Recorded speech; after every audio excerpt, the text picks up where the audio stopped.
सभापति महोदय, किसानों की उपज की आपने अधिक कीमत दे सकते हैं। न अधिक उपजाने के लिए जो साधन देश में उपलब्ध हैं उनकी तरफ आपका ध्यान जा रहा है। जो कुछ आप कर रहे हैं उससे कोई अच्छा भविष्य नज़र नहीं आ रहा है। मैं यही कहना चाहता हूँ कि आप देखें कि आपके कार्यक्रम में कहाँ त्रुटि है, कहाँ कमी है। आपने कार्य लगा रखे हैं, आपने जो कार्य लगाए हैं वे तो लगाए ही हैं।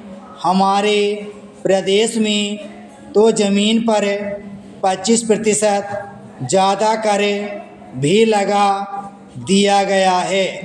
इतना बोझ अगर किसान पर होगा तो उसकी कमाई टूट जाएगी। वह पहले से टूटी जा रही है, लेकिन वे इन करों को देने के लिए भी तैयार हैं। यदि आप उस तरह के साधन उन किसानों के लिए तैयार करें। हमारे उत्तर प्रदेश के कुछ ज़िले हैं, पूर्वी ज़िले हैं, जहाँ पर बहुत बुरी स्थिति है।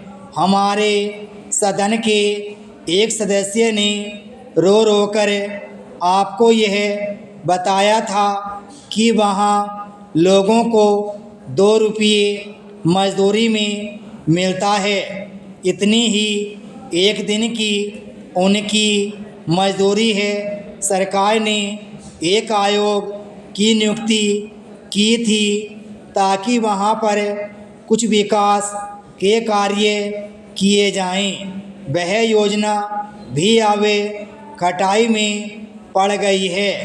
आपका ध्यान इन समस्त चीज़ों की ओर कैसे दिलाया जाए, कैसे आपका ध्यान इन सभी कठिनाइयों की ओर आकर्षित किया जाए, समझ में नहीं आता है।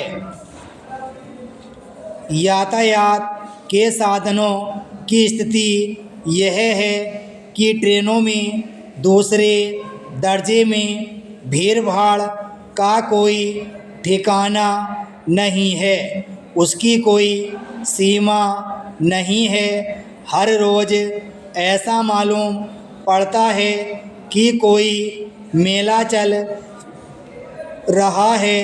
आपके पास अच्छे इंजन हैं, अच्छे गति वाले इंजन हैं, लाइन भी अच्छी है, तो क्यों नहीं दूसरे दर्जे के अधिक डिब्बे लगाए जाते हैं। लोगों को कुछ सुविधा मिल जाए, वह काम नहीं किया जा रहा है।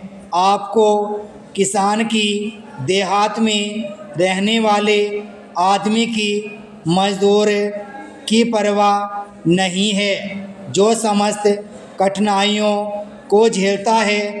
आपके सारे कार्यक्रम को पूरा करने की उसमें कहाँ से शक्ति आएगी, कैसे वे अधिक अन्न उपजाकर आपको दे सकेंगे। आप इन सब पर सोच विचार करें। आपने बड़े बड़े फार्म बना दिए हैं, क्या उन्हें आपके फार्म से कोई लाभ मिल रहा है?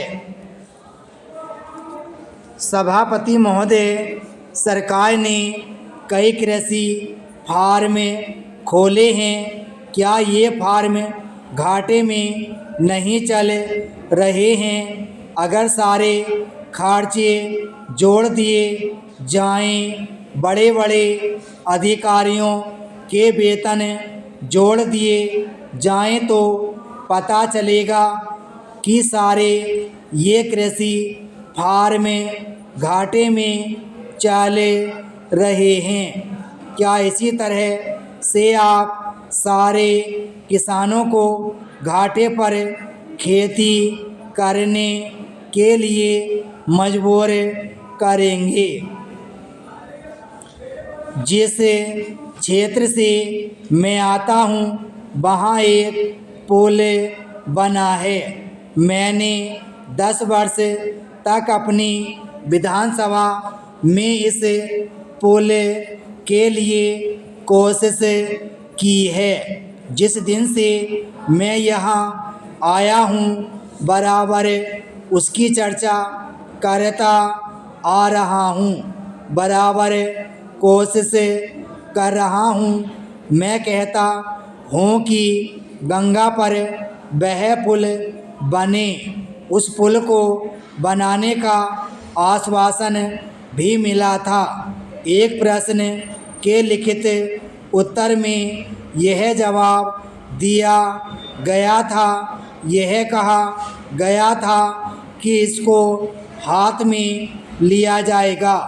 अब मालूम हुआ है कि उस योजना को उठाकर ताक पर रख दिया गया है और यह पुल नहीं बनेगा।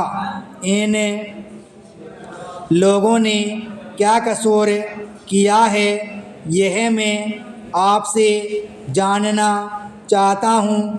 हमारे क्षेत्र के लोगों ने पाकिस्तान की लड़ाई में सरकार को हर तरह का सहयोग दिया था, हर तरह की सहायता दी थी। हमारे यहाँ के नौजवान भी मोर्चे पर जाकर डटे।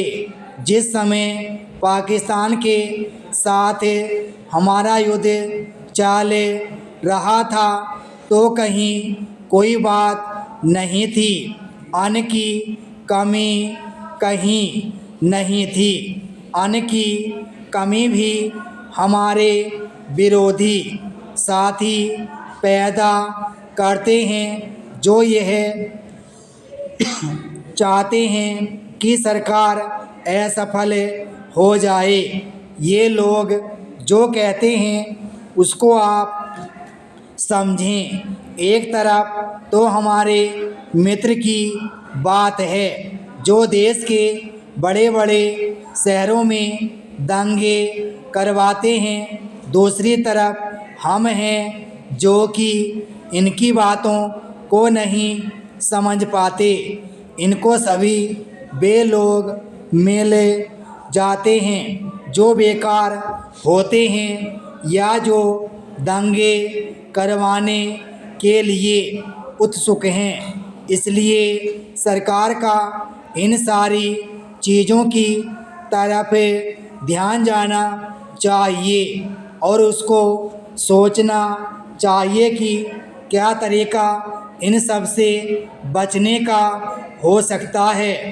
एक ही तरीका हो सकता है कि इस देश में हर आदमी को काम मिले, देहात में लोगों को करने के लिए काम मिले और खादी कमीशन की जो योजना है और जो कि एक अच्छी योजना है वह ठीक तरह से चले। सौभाग्य से मैं आर्य समाज संगठन से संबंध